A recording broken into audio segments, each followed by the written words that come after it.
Angry empaths, we need a word. Generally, empathic people struggle with anger. We're not comfortable feeling angry because often we are so used to people pleasing, focusing on the needs of others. Should we feel frustrated, annoyed, and filled with resentment, we bury those feelings. And this is just one of the many ways that we end up sad, depressed, confused, often because we're being used and abused by people who take.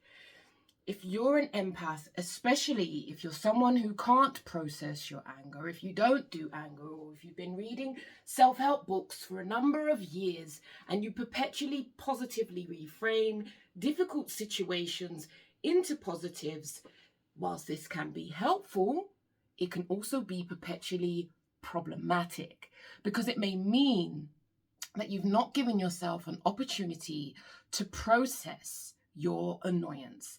And if you've read The Body Keeps the Score or The Body Remembers, where is that book? Can't find it, it's not to hand. Here we go. Then this is not great for your greatness. And this may well show up in a raft of physical body-based symptoms. High blood pressure, bruxism, that's the grinding of teeth, bowel issues, IBS, skin conditions, eczema, cold sores. We must pay attention because when we bury feelings of anger, frustration, and resentment, it is not great for our greatness. One client I had recently, we'd had sessions for a number of months, was able to become angry, and it was such a victory moment for him because he doesn't usually do anger. What happens is anger gets buried, and that is not helpful. Anger is an appropriate emotion.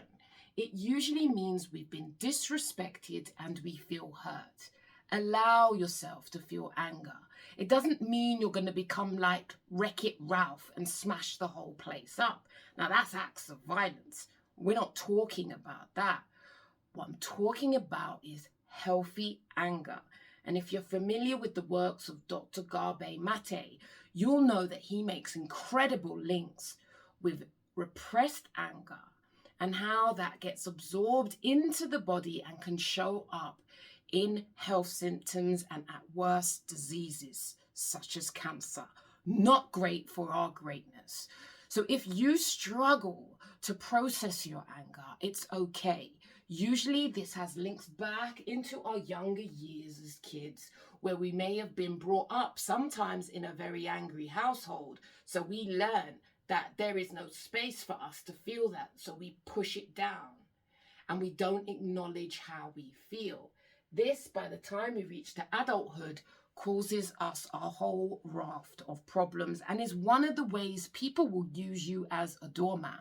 Because you don't challenge them, you don't advocate for yourself, and you're forever focused on their needs.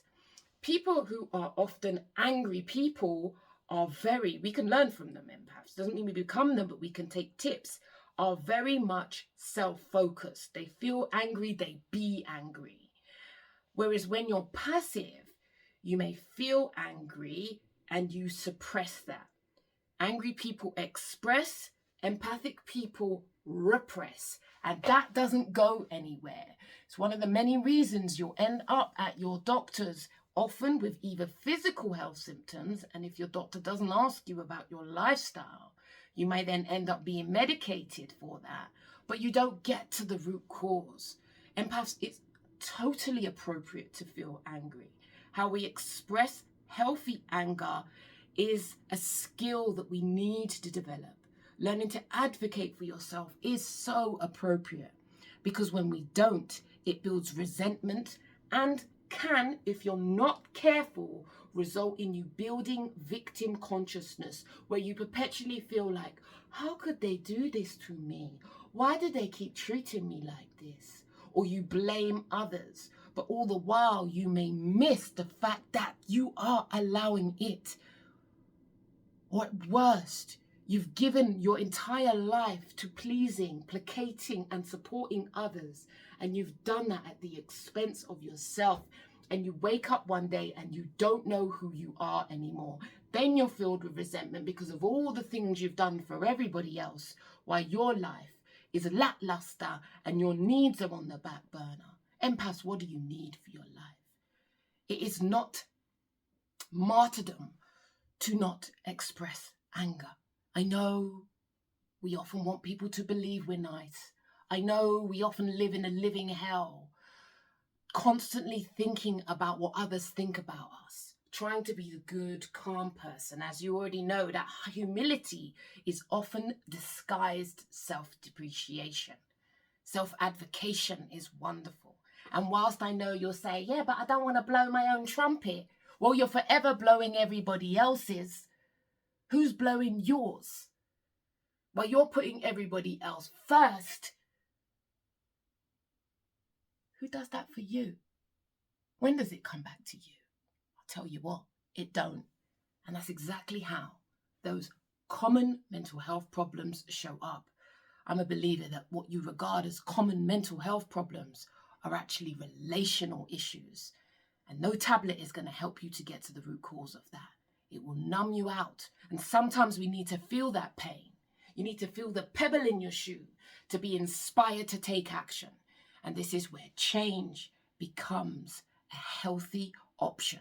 Not radical, fast, breakneck speed change.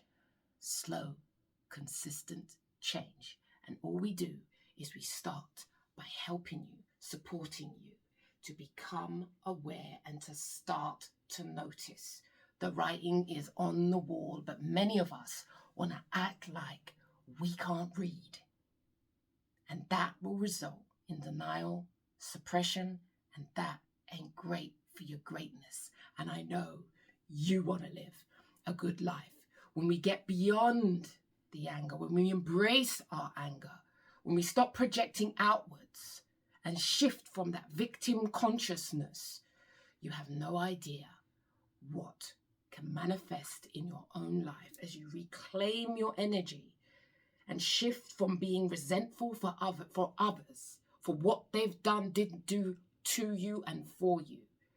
My hope is you get to the point where you realize I made choices and that worked for me then and that no longer works for me now.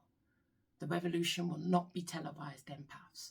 But if you seek change, inbox me, email me, message me. You are not alone.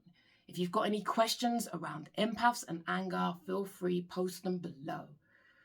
I'm happy to help. I'm here to be of assistance. And if you've got a video you want to do, let me know.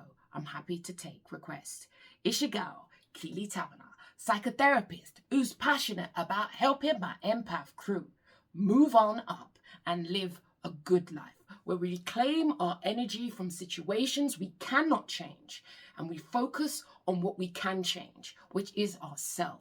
There is a life out there waiting for you, but you have to say yes to you first. Your anger and resentment, bitterness is absolutely appropriate. If you've given and you've been unconscious, you didn't know. But if you want to know more, and if you're still watching this video, give me a heart, then there is a reason you have stayed. Something I am saying is speaking to your spirit. It's time for change. Do take care of you, because if you don't, no one is coming to save you. You best learn to save your precious self, and that's the truth.